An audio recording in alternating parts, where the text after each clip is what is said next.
Well, good afternoon, everyone. It's Michael here from Professional Advantage. Just letting you know that we will be starting just after 2 o'clock, so that'll allow everyone to log in and get themselves settled and ready to go. So we'll talk to you again in a few moments.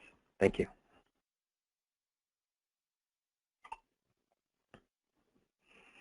Well, good afternoon, everyone, and welcome.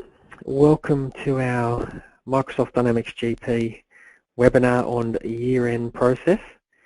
You can see from the graphic there on the first slide that our intention is to share with you some information and some experience around the year-end process within Dynamics GP to hopefully take some stress out of the process within GP for you, which sometimes can be a stressful time, the end of year, pulling your accounts together. But I think you'll see from today's presentation that that it's actually not that hard within Dynamics GP. So before we get started, I just have a couple of logistical items that I want to share. There's a couple of key points.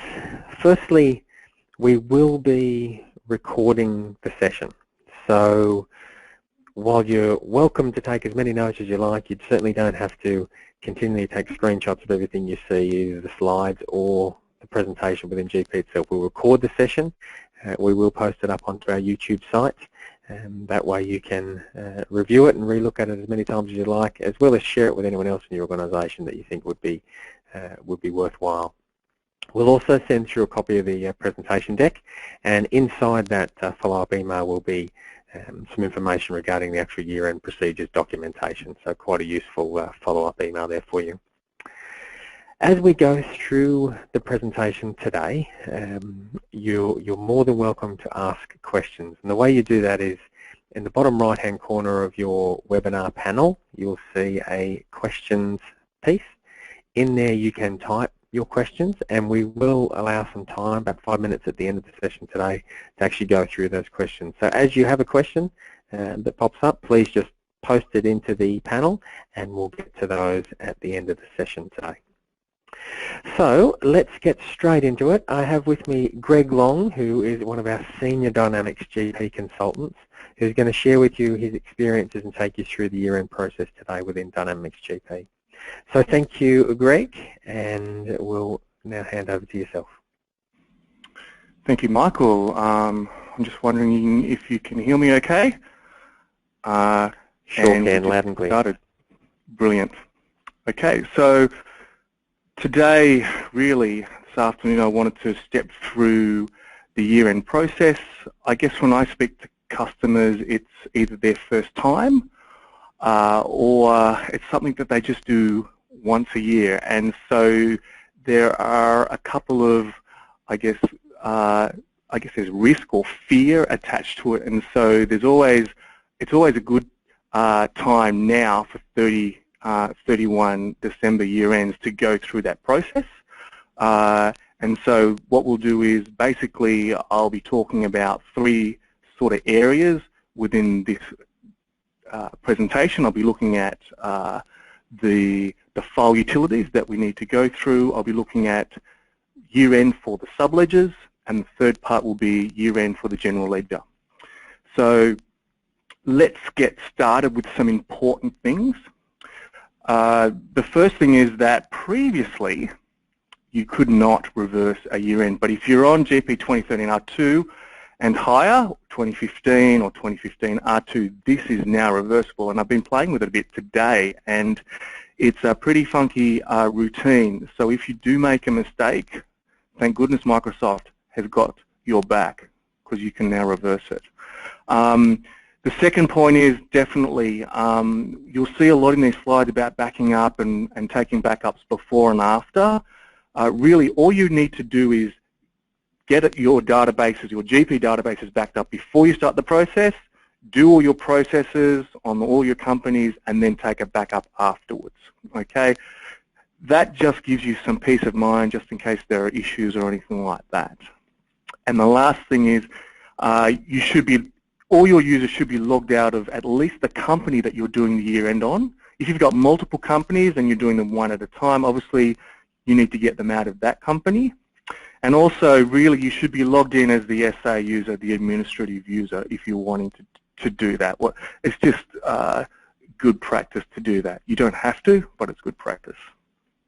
Okay, look, what does the year-end process do? Well, I'm assuming you're all accountants and you know what the year-end process does. And essentially, from a GL perspective, it's basically transferring all of your P&L from that historical year to retained earnings.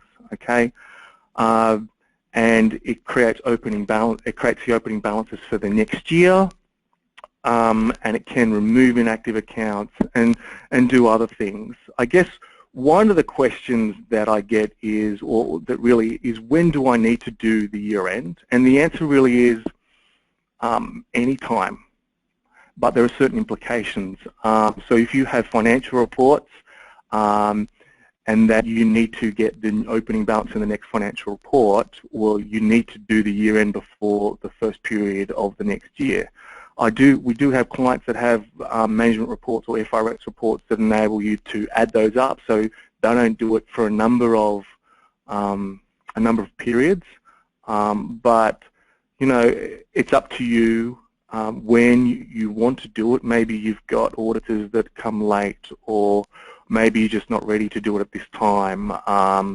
But the implications essentially are in your management reports that your opening balances for the new year do not roll over. So if you can handle the reporting complications with that, you can choose not to roll over until a later time. In fact, I've had customers that haven't rolled over for years, and they're still going. Right. What you'll see in these slides is essentially the year-end procedures that our support team have. And this is just a summarized version of it. And what I would suggest for you to do if you do not have these procedures is that you go and request for them, or I'm sure after this we'll be sending a link out to you with those procedures. But all of these are in there, and I just wanted to talk through. And so obviously if you're going to complete year-end, you've got to complete month-end and all of those types of things. Complete a backup of all databases, well, that should normally happen with SQL anyway. So those are fine. One of the things that we really like for you to do prior to doing your year-end is run through what we call file maintenance utilities. One of them is called Reconcile, and the other one is called Checklinks. Okay. Briefly, I'll just explain what a Reconcile does. Reconcile just basically says, here are all my transactions. I'm going to re-add them up and recalculate my yearly summary. So all really Reconcile does is recreate the yearly summary. Sometimes GP may get them a bit weird or may calculate them incorrectly, and a Reconcile is sometimes good to do at the end of every month or every quarter. But if you want to go through that, there are these reconciles. You should probably at least do a general ledger reconcile. You can do payables and receivables management reconcile, and I'm just going up the list. If you're using project accounting, run those reconciliations. If you're using inventory, well, I'm suggesting that you probably want to run a reconcile on a more frequent basis, probably a monthly basis. Okay, and POP and SOP, you can run those reconciliations as well. And so I'm not going to go through those, but if you go Tools, Utilities, the Various Series and Reconcile, you'll find those. And really, you can't go wrong with them. They're not going to damage anything. They're going to make things better. Okay? Okay, the second one is what we call checklinks. And there are a number of questions that come up with what exactly does checklinks do.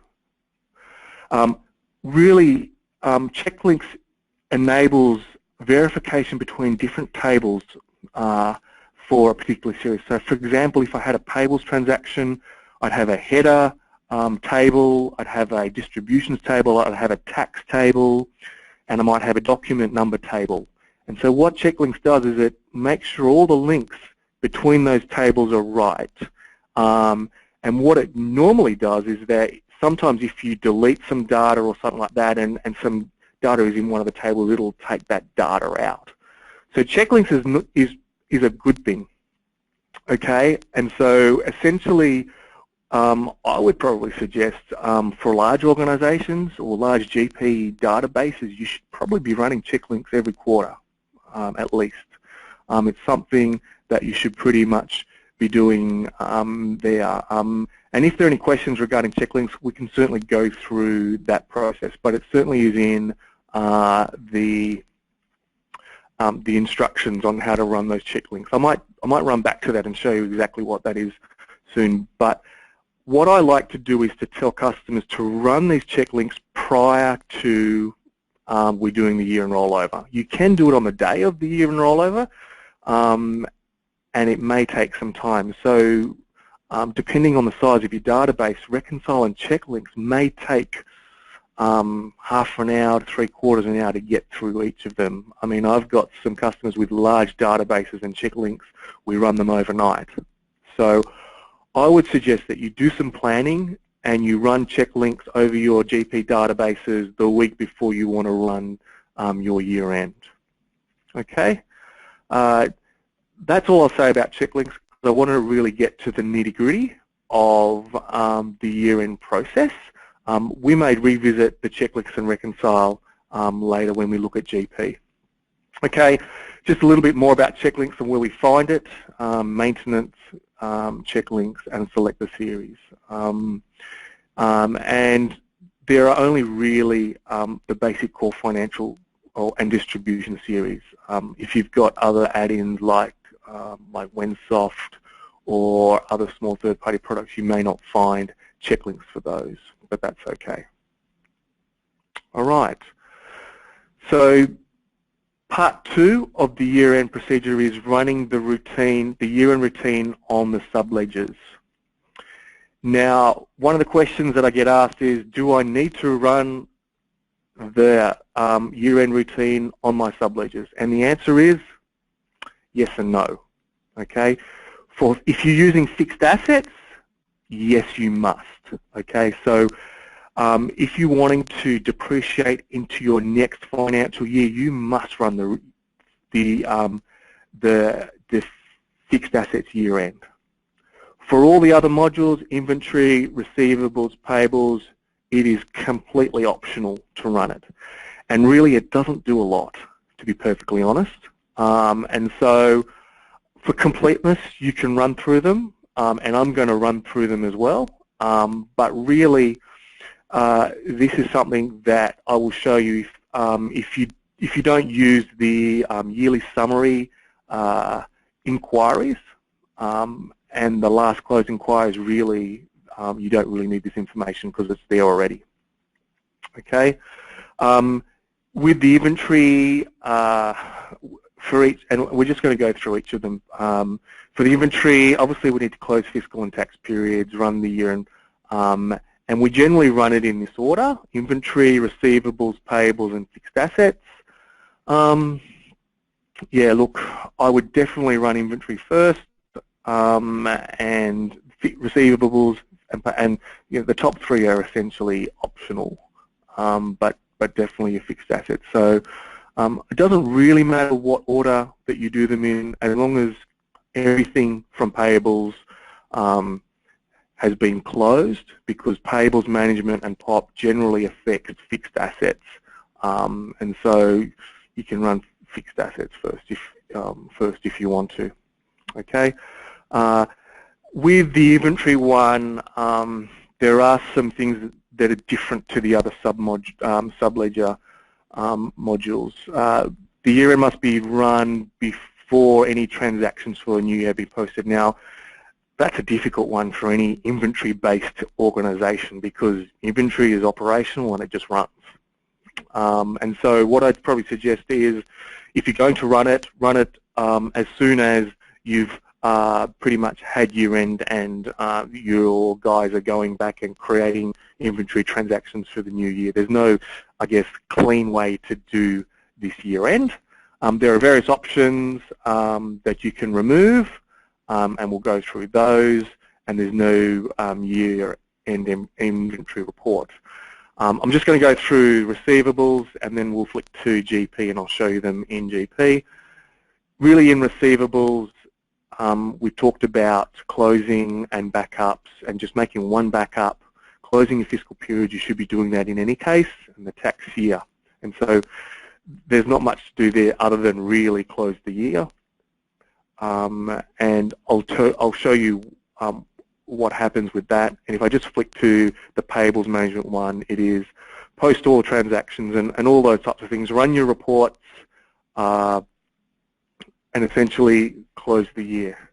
Really, there's not much for the sub-ledgers that you really need to do, other than when we go to fixed assets, when you need to depreciate the whole year, okay? So once we run year-end over fixed assets, essentially that year is done and dusted. It's really, really hard to depreciate for that closed year, okay? So you've got to be really careful to make sure before you run the fixed assets year-end that you've done that, okay?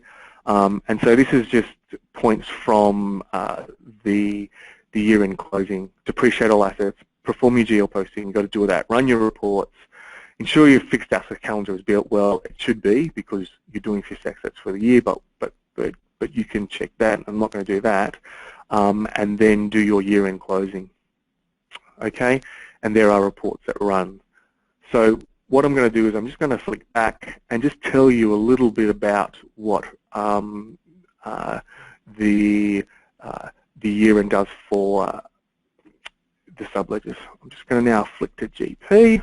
Okay, what you're seeing is GP 2015, and this is a version that's on one of our servers in Melbourne, and I've just put some data in there to show you exactly what we need to do.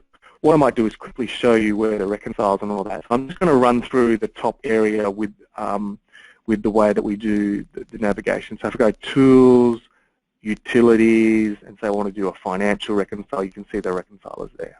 Okay, and you want to reconcile your years, and you want to reconcile your open years 2015, and you can do 2016. They're the things that you want to do. I'll go again, Tools, Setup, Sale, Tools, Utilities, Sales, Reconcile, and you can see my reconciles there. Okay, so for the receivables and the purchasing side, you'll see that there are a whole bunch of things to reconcile. Okay, and I would probably go through each of them and reconcile each of them. I'm not going to do them, but that's what I would do, and I can if you want. I just don't know how long it'll take. It won't take very long because this company database is very, very small. Okay. Again, the inventory one, Tools, Utilities, Inventory, Reconcile. Okay, obviously going through the other way, I mean, if I go to Inventory, you can see here that I've got all of my things in this way. And if I go to Utilities, which is up here, it's Reconcile up here. All right, okay. Now, as I said, for the purchasing and the sales side, all that year-end does is what I'm going to show you on this window here. So I'm just going to call up my creditor, and I've just got one creditor, and you can see here that in here I've got year-to-date amount since last close. Now, pretty much all of the subledger for payables and receivables does is move this amount here into last year's here. That's all it really does. If I go to financial year, you can actually see that this is in this year, and if I move to 2016, it actually moves into the last year. So the data is there already. It's just in this amount since last close that the subledger for payables and receivables really changes. There's nothing else that it really does. And what you'll see is once I do the year ends for them, you'll see all that type of stuff. Okay? So what I'll do now is the first one, I'll do a year end for inventory. Again, I'm going through this way with the menu structure, and it's all in routines. Everything year end related is in your routines. So the first thing I'm going to do is to go to routines and then inventory, and you can see year end close there. Okay, I'm not actually going to do a year end close for inventory because I've got no inventory in this database. But you can see here the options that we looked at. We can choose to remove discontinued items. We can choose to remove sold and lot attributes, and we can remove history, which we do not want to tick. You pretty much want to keep all of your history, and you don't want to tick that. The last one is we can update the item standard cost, so we could tick that to do that. And so what we do is then press process and go from there. Okay? Nothing big there. I'm going to move to the receivable side. Okay, so if I go into my routines, sales, you can see here I've got year-end close. Okay, you can see here that I've actually not done year-end for any for this database at all. So there's no last year's closing date. What I like to do before I do any year-end closes is I actually like to make my date, which is my user date, the end of the year date. So when we actually do this year-end close, okay, it will make that last closing date the year-end date. So I'm doing mine for 31 December 2015. I'm just going to flick quickly to my yearly summary and look at my data. So you can see here amount since last close year to date is 1200. Okay, what I'm going to do now is I'm going to close that and go back to my year end. What we do is essentially choose to print the report. It's good to create print all of your year end reports. Click close all, press the process, continue with year end. I go yes. Okay, I'm just going to print this report to screen, but you may choose to print it to a PDF or a text document. Okay, and this is all it does. So essentially what it's saying is I'm moving this year to date into last year. And so what happens is, and there's other reports that come out, and so what happens is if I go now and just flick back to this amount where last is closed, well, that's not going to work, is it? Let's go back here. I've made a liar of myself already.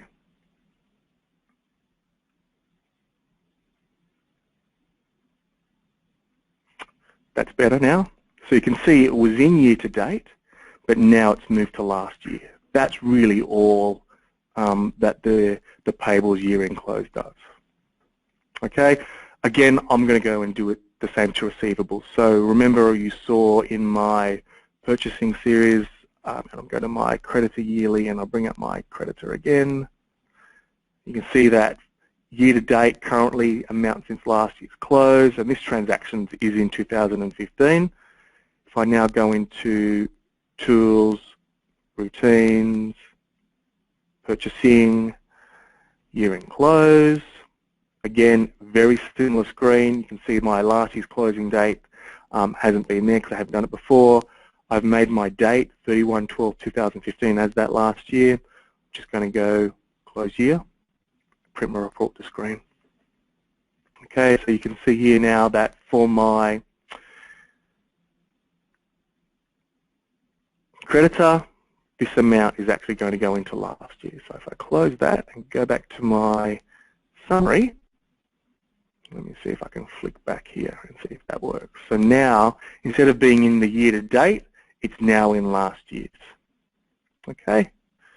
As I said, payables and receivables totally optional. If you don't use this amount this last close, you can pretty much disregard this.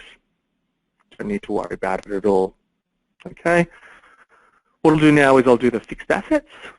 So, big caveat with fixed assets, you must have depreciated for that year totally and interfaced it to the GL. If you haven't, there will be hell to pay and you'll need to get someone like me out to sort it out for you. Tools, routines, fixed assets, year end. Okay, now you may have more than one book. Now I've just got one book in here, which is accounts, but you may have an accounts and a tax book. The question is, do I need to run year end over both books at the same time? The answer is no. You may want to just do your accounts right at this point in time, so you can start depreciating and interface to the GL for the new 2016 year at this point in time after you've finished 2015 for depreciation. But if you're not doing tax for a number of months, say 6 months down the track, you don't have to actually depreciate your tax book until, you may not want to depreciate your tax book at this point in time, so you don't have to roll over your tax book at this point. You can leave it for another point in time. So again, you can just do your accounts, and I've only got one, so I'm going to go insert. I'm going to make sure that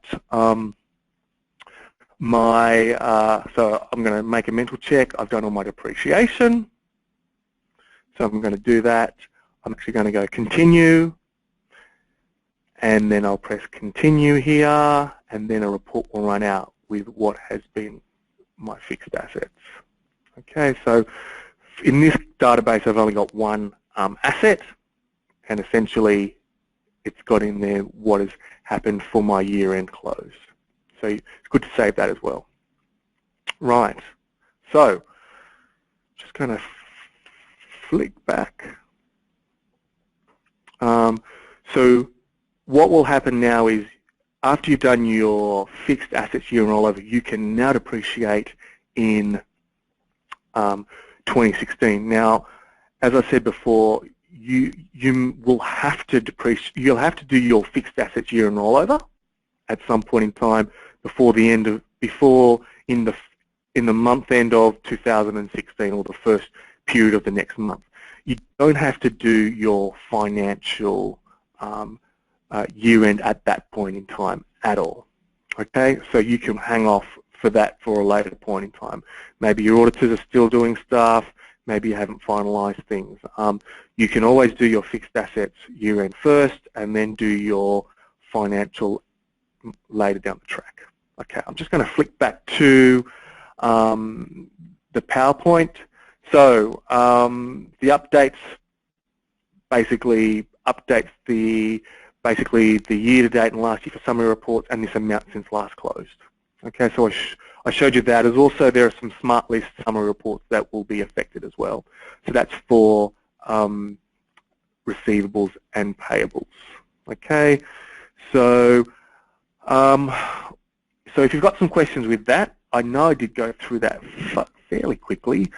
We can go through and essentially revisit some of that in our questions. But now we'll get through to the last part, which is the most important part of year-end, which is the business end, which is the general ledger. This listing of all of your things to check is from the documentation. Some of it you'll always, you will do it all, but basically I'll just make a note of the things that you really need to be wary of. And let me see if I've got something here. Let's go to a highlighter. So the first thing is, we really need to check that you've got the posting type of each account correctly. It is the worst thing if you've got a GL account and it's supposed to be balance sheet, but you've made it P&L, or vice versa.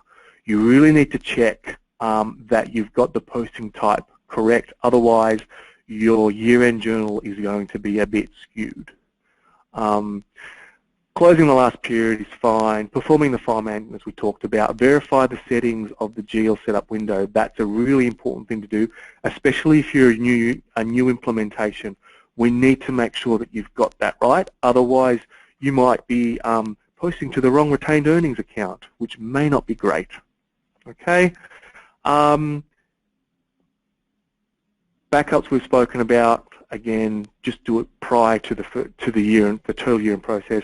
Print a detailed trial balance. You've probably done that. I would suggest that we print summary trial balances, because what I'm wanting to do is run a trial balance before we do our year-end, run a trial balance after we do our year-end, and make sure, and basically do a tick and flick to make sure all the balance sheets have come across, and then after that, ensure all the profit and losses have gone to zero. Okay, print year-end financial statements. Hopefully you've gone and done that already. Set up the new fiscal year. You've probably done that already, because you won't be processing in the new year if you haven't done that. Closing the existing fiscal year. You've probably done that already to prevent users posting into that past fiscal year and the periods. Okay, so closing the periods. Okay, so those are the two things. Those are the things that pretty much that I'll want to go through with that. So biggest thing, posting accounts, and basically I'll show you what we need to look at there, and I've got some smart lists that I've created for that, okay? And let me just see if there's anything, and then, so we'll go through all of those. There's a maintain history in your general ledger setup, okay? So we might go back to that, run the year-end process, okay? So I'm just going to flick back to my GP, and we'll just go through those things. Okay, so the first thing we need to look at is to make sure our balance sheet accounts, our posting type is correct for all of our accounts. So the best way to do that is to go to a smart list. Okay, and essentially if we go to our smart list and go to our accounts, you can see here I've got two favorites that I've created that I'm going to go through. My first one is called year-end balance check, and essentially you should create these favorites because you're going to be using them every year. If I just look at my options, you can see here that my selection criteria is show me where my account is less than, which is my natural account is less than 4,000, so they should be balance sheet accounts, and my posting type is profit and loss. So essentially it's showing me all of my exceptions. Do I have any GL accounts where my natural account is less than 4,000 and is profit and loss? And if I just go and show you, I don't have any. You can see here I've got nothing. Okay. Okay. If I flick to my other one, which is my other side, which I'm looking at, if I go back to my search criteria here where it says, show me where my natural account is greater than 3,999, which naturally should say it is a P&L account, and my posting type is equal to balance sheet. Okay, so if I look at that, if I go OK, you can see I've actually got one account in there, and that's my suspense account. And you may have accounts in there which are non-financial balance sheet accounts that are in that area. So you may want to adjust your criteria, you know, and have to and from and stuff like that. But this is the best way for where we can have a quick look and a repeatable look at what is wrong from a GL perspective. Okay, so from there, they're the smart lists that I would be looking at. I'll just show you all of my accounts. So there are all of my accounts there, and so I don't have that many, 130, but that's the way I would do my my checks for that. Okay, so the second thing that we need to look at is we need to look at the general ledger setup, and we go into Tools Setup, Financial General Ledger. Okay. The things that are really important here are as follows. Okay. Number one, you've got your retained earnings account are correct. Okay. And that if you have divisional accounts, so you run multiple retained earnings account, you need to tick that. Okay. And so there. Okay, so that's the first thing you need to get correct. The second thing that you really need to make sure is ticked is this maintain history. Okay, if these two are not ticked, when you roll over, you're going to lose all of your history, which is not fun at all. Okay, they should always be ticked, but you need to make sure those two are ticked as well. Okay.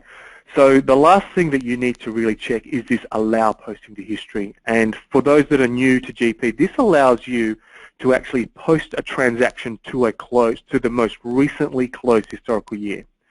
So for example, once I close 2015, if I still have this ticked, I can still do audit adjustments or GL transactions to that 2015 year, which will then update my retained earnings numbers if they're profit and loss based.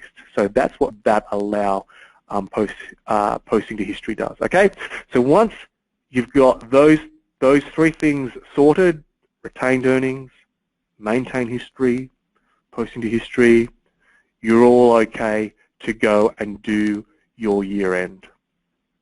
Okay, now I'm just going to flick back to okay, so the other thing that I might want to do is to go and check that I've closed all my periods. So Tool Setup Company Financial Periods. Okay, you can see there that I've closed all my periods. Again, the quickest way to do it is close all. I might just check my tax periods, and you can see there that they have not been closed, so I can just go into here, make sure it's for the 2015 year, and go close all. Simple as that. Okay, so I mean, also if you haven't created a new financial year, and you can see 2016 is created, the way that you create, and I'll just create one quickly for 2017. You type in the new year, you check the first date and the last date, and you press the calculate button. And I didn't actually test this out before, so there was a slight error there. But let's see if I can actually get out of this window. So that's the way you do it. Right. Okay, so I'm just going to go through. We've ensured our posting accounts have been set up. We've used our smart list. We've ensured the maintain history for accounts and transactions are done. And now we can run the year-end process. Okay, so let's go back again. I'll run here and go Tools, Routine, Financial, Year-end Closing.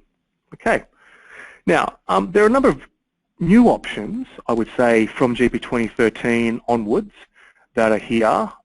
So if you are thinking of upgrading or you're on these will be new to you. The first one is really there is a reverse historical year, which is a new feature in 2013 R2, and I can show you how that works. The other ones are these ones here. I think the maintaining active accounts is new. So what I would do here in this situation is my default position would be to maintain all inactive accounts and tick all inactive accounts there. I've generally not told people to remove unused segment numbers just to keep the status quo. But if now you look at this screen, the retained earnings account should be sorted here, and you can see the retained earnings account from my general ledger setup is there. It's got the next journal entry and what year I'm going to close. So I'm actually going to close 2015. Now, remember, this last closing date should actually not be this date. I've just been doing some funky testing, and I've been reversing my historical year out. So this should be last year's date, but it will become this year's date because you know actually my my year is this year. So essentially, one of the other things that's new with this window is that there is now a bar that comes across. And so essentially what you do is, if everything's ticked, if everything's good, you press the close year. Okay, you can see all the steps. I'm hoping you can see the steps and the bar that comes across. Just move this to the side. Okay, you'll have a year-end closing report that you should print or store somewhere, and this year-end closing report will have the journal. Okay, and so for me, my journal is very, very simple. My retained earnings is $26. And these are my income accounts that are being wiped out. So my debit, and these are my P&L, my expense accounts that are being credited. Okay, so that's my journal entry number 7 that will do that. Okay, so essentially that is all you need to do. And so what I tell customers to do next is essentially go in and run a report, reports, financial, trial balance. Okay, I'm just going to run a summary trial balance, and I'm going to run it over my 2016 year, okay, over my posting accounts. And so if I print this to screen, you should now see that all I've got is balance sheet accounts that at the beginning balance have come across. None of my profit and loss accounts have come across. Obviously, they're 0 because they haven't shown, and I can print that out. But really, I would like, what I get customers to do is to get this and compare it to the trial balance for the end of 2005 to make sure that all of those have come across. Okay? So I actually didn't do that, but print a trial balance prior to running your year end, run your year end, print the same trial balance for the next year to make sure your beginning balances have pulled through. Okay, so that's the end of that. Now, what I will show you is what to do if I need to reverse that out. And remember, this reversal is only for the financial side. It's not for the fixed asset side, so we can't reverse out fixed assets, okay? And you don't want to essentially reverse out any of the other subledgers. Okay, so again, going to routines, financial year-end closing. Oh, let me close it first and come back to it. Tools, routines, financials, year-end closing. Okay, so you can see here that my next year is actually 2016 to actually roll over, and then the last closing date was that date that for 2015. Now, if I reverse historical year, what it will do is it will ask me which year that I wish to open. Now, I can only do one at a time. So in this case, I can only do 2015, but my understanding is you can do 2015 and you can keep reversing your years out. But again, that's a question for the accountants whether you'd want to do that. The way that you do that is you make sure that you've got the year you want to do that, you press process, and you'll get this lovely screen. We recommend you taking a backup before reversing the historical year. Continue to reverse the historical year. Continue. And this is an interesting thing because other users shouldn't be in the system. Okay. But yes, you probably need to get everyone out. I'm going to have to get kick some of my colleagues out of this. But that's the way you do it. What essentially happens to that journal entry, it actually gets deleted. It doesn't get voided, it gets deleted. And if you want to just Google what happens in a reverse historical year end, it'll show exactly what happens to that year end. Okay? So that is the end-to-end point of what we would do for year end. So you need to do it company by company. I tend to tell customers to do your easy companies first, like your small companies, and then do your larger, more operational companies last. So, so you sort of just get into the swing of things and you can do your big ones right at the end. Let's just swap back to our PowerPoint to see if there's anything else. So we talked about the year-end closing report. Okay. You can reprint your profit, loss and balance sheets. I generally reprint just the trial balance. Okay, close all fiscal periods, we've done that, complete a backup, and so yes, I would do then complete my backup at the end. Okay, so as I said before, remember we can still post general ledger transactions to your recently closed historical year, and the retained earnings will be adjusted to do that, so we discussed that as well. Okay, so the next part is more about analytical accounting.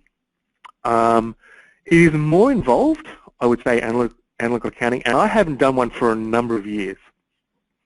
And the process has changed, but from my understanding, the year-end close essentially, analytical accounting closes the year-end when you do your year-end, but there are some other options that you can do. And they are move data to history. So you can actually, at the point of year-end, move data, transfer AA transaction detail to history if you want to. Okay, so if you're in doubt about and you have analytical accounting, I would speak to your account manager and get a consultant out to assist you with that. So I've not gone into that in any detail, but that's something to consider if you do have analytical accounting. Okay, and there's just a couple of things about what it does. So you can transfer detail into history, it will consolidate balances, and there is a transfer report. Okay, so I think we may be at the time for questions and answers. We're running, I guess, to schedule a bit. I guess if we just go and recap exactly what I went through three things. Number one, file maintenance utilities, and I went briefly through that, and I said, number one, yes, run your file maintenance utilities before you do your year-end. Run them days before, the week before, whatever, especially if you have large databases. The second thing I went through was the subledger year ends, and they're completely optional apart from fixed assets. And the caveat for fixed assets is please depreciate and interface all of that year before you run fixed assets. Okay, and the last thing I ran through was your GL, year end, and essentially what I would say is the procedure is print your trial balance, look at your smart list to make sure that your posting type is correct, review your general ledger setup, and then go through and do your year end, and then recheck your trial balance at the end. So I'm just going to see if there are any questions. So yeah, thanks, Greg. We've got a couple of questions that have come through. But look, firstly, thank you for taking us through that presentation. You made it sound all so easy, which I know comes from experience. And I just want to reiterate something you mentioned earlier, in the sense that this is not something that people do on a daily basis. That's for sure. So if you'd like some help, don't hesitate to let us know, and we can organise a consultant to help you. So, Greg, I've got a couple of questions here come through, but just a reminder, if you do have questions, please just type them into your webinar panel on the right-hand side. Just go into the questions tab, and you can type them in straight away. But, Greg, I've got a couple already that have come through earlier. So, just regarding that posting type of the account, balance sheet, and P&L, when can I change the posting type of an account from balance sheet to P&L? Yeah, so let's just go through that. So let me go to my smart list. You can change it at any time. That posting type is only really used at year end when you run your rollover, when you run your year end. Okay, so so if I just go into my account, and I'll just go to an account. Let's go back to my my suspense account. If I go into here and I look at my account maintenance, you can see here that my posting type is here. Balance sheet or profit and loss. I can change it at any time and press save, really, and go back. So really you need to make sure it is done prior to your year-end rollover. When can you do it? Anytime you want, but you'll probably pick it up because you've created new GL accounts for the year and somebody's entered them incorrectly or something like that, so that's why you need to run it. Does that answer the question? So anytime, pretty much. Yeah, I think so. I think, yeah, the answer is anytime, but also just a reminder there, you make sure you check it and get it right before you run the year end, because that's when it, that's when it comes into play. That's when it's crucial. Yep. Yep. Okay. Excellent. Thank you. Just another one here then regarding backing up. So the question is, how often should I back up while running the year end? Okay. So, yeah, look, what I do when I do year end is essentially I say, okay, let's take a backup prior to running year end. Now, if I've got only one company, I just take the backup, say everybody out, run year end, make sure it's all okay. So run it over my sub ledgers and my general ledger, make sure everything's okay. Run another backup, and then say to everyone, okay, we're okay to go processing again. Now, if you've got multiple companies, you may want to phase it a bit or something like that, but generally you might want to say, okay, for this half a day, I'm just doing year end, so you've got to be out for half a day. So basically make your backup, do your backup, and I would suggest that you do an ad hoc backup. Do your ad hoc backup before you start it, make sure everyone's out, run your year end processes over your companies, check them all, make sure they're all okay. If they're all okay, run another backup, which is your post-year-end rollover backup. Then, say to everyone, you're all okay to go, and start processing again.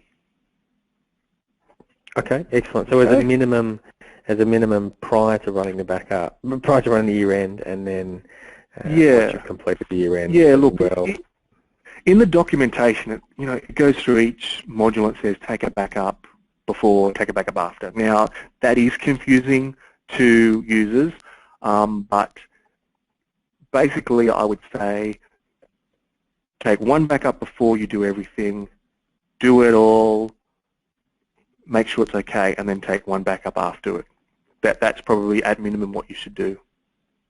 Okay, and particularly if you can do it all in one go, then it makes sense you only need one backup. If you need to split it up, Yeah. then you may need more. Yeah, Yeah, yeah. makes It sense. depends upon the nature of the organisation. Sure. All right, I've got one more question. You up for one more question, Greg? Sure. So this relates now to, obviously, organisation has more than one company database. So do you have to do all companies at the same time? No, absolutely not.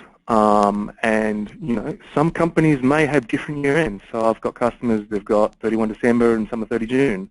And so, no, definitely not. You can run year ends at one point in time for some of them and other points of time another. So, yeah, no, but, you know, the year end is company specific, so you have to do it over the company. So, you know, we've got some customers that run multiple companies in one GP database. Now, if you're doing a year end, it's database specific, so you've got to do it on that database. But if they're separate GP companies, you can do them whenever. Okay, excellent, excellent. All right, look, that's the questions that have come through. So well, when I say we, Greg, you've answered all the questions that have come through. So thank you for that. So just to wrap up very quickly before we leave, as Greg mentioned, this is the year-end process. Is Greg speaking from experience here when he presents and makes it all sound nice and easy. If you're looking for help or would like some help with it, please don't hesitate to reach out to us, and we can organise a consultant to help you. So you can do that by just reaching out to your account manager. If you're not sure who your account manager is, you can connect into Eleanor, who helped set up the session today. So your invitations and your webinar requests all came through from Eleanor, so you can reach out to Eleanor directly to help organise a consultant, and she'll put you in touch with your account manager. So finally, just a reminder that we have recorded the session, and we will send through a follow-up email with details of the recording on YouTube, as well as some documentation and year-end process documentation for you. Will be in links inside that email. And as you exit the session today, so when you close out of the session, we do have a couple of questions in the form of the survey that will pop up in front of you. Please answer those. At that point, you can request help from a consultant to do a year-end, as well as just answer a couple of questions there for us regarding this session and future sessions. So thank you, everyone, for attending today. Thank you, Greg, for taking us through the presentation and answering those questions there at the end. Stay on the lookout for upcoming webinars that we will have. The cycle's back on now that we're back into the 2016 year. So we look forward to seeing you at future webinar sessions. Have a good rest of the day, and thank you everyone for attending. Bye for now.